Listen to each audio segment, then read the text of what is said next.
Hi guys! I think it's the first time I show my face on YouTube, but if you follow me on Instagram or TikTok, you know my face. But if you're new here, welcome to my channel. My name is Jade, and today I wanted to talk to you about a challenge that I have accepted from Hubby. So if you don't know that company, so it is a yarn company. They also offer patterns, free patterns on their website. I'm going to show you a little bit more in just a sec. But basically the challenge that I have accepted is to make an amigurumi, because this is what I'm doing. So if you don't know what an amigurumi is, it's basically a crochet toy or a crochet plush or plushie. So I have asked them to send me some yarn so I can do that challenge or project with you guys. So I have received this yarn.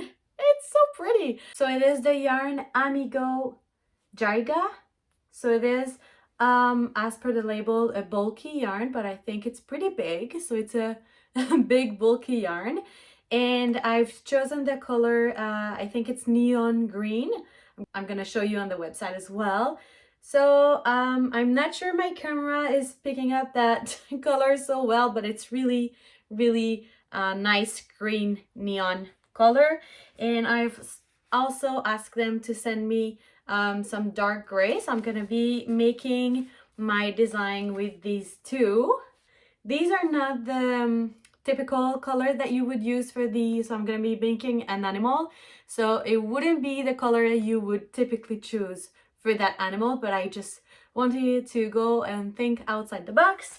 And I also asked them to send me a little bit more yarn, so this would be the typical color that you would choose for that animal. So do you have a clue?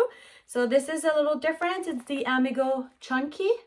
So it's not as bulky as the other one. So my project should be a little smaller with that yarn compared to the other. And now just before we start, I want to show you a little bit more about their website, because there's really nice things that you can find on their website. And then stick around, because I'm going to show you all the steps I made to complete my challenge and that new design. So just keep watching. So here's Hubby website. They have so many patterns, so many yarn available. So I'm just going to show you the yarn I will be using for that project. So if you go underneath the yarn tab, then you have all their yarns just looking so good. And then I'm just going to find the Amigo Giga right here. And like I said, I'm using the neon green color. And so there's many information that you can see about the yarn they have. So the weight, yards, what size needles or crochet hook you should be using. They have really nice reviews. You can see pattern made from that yarn or using that yarn, and all pretty pictures. You can also find free patterns on their website. So if you go underneath patterns and then free patterns, and then you can click on the left side to select only the categories that you would like. So I just selected amigurumis, and they're all so cute. And can you believe that they are all free? And finally, they have a Hubby Plus subscription. So you have access to really nice content, free patterns, discounts. So go check it out if you like their product. And let's start now. So this is what I have right now. This is the body of what I'm making. So it's pretty big, and that's the goal of the challenge. So this is done with neon green, and I also have made some little patches or spots with my dark gray color. So I have 5 of them looking like this. And now I'm on to making another part.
There we go. She's all done. I love her so much. So this is my mama ladybug with her little baby right here. Hi there. So I think it's a really cute project. I really like it. And I really love the yarn as well with the big eyes. And I just wanted to show you because I've made one with Amigo Chunky as well by hubby. And this is the result. So cute! So she's smaller because it's a chunky yarn and not as bulky as the other one. But she's a mama as well, so she has a little tiny baby here. Just fit right into her belly. And just to compare, there we go. So one is way bigger than the other, but I think they're both really, really cute and really fun to make. I hope you enjoyed that video. Make sure to subscribe to go check hubby website, and I'll see you soon. Bye!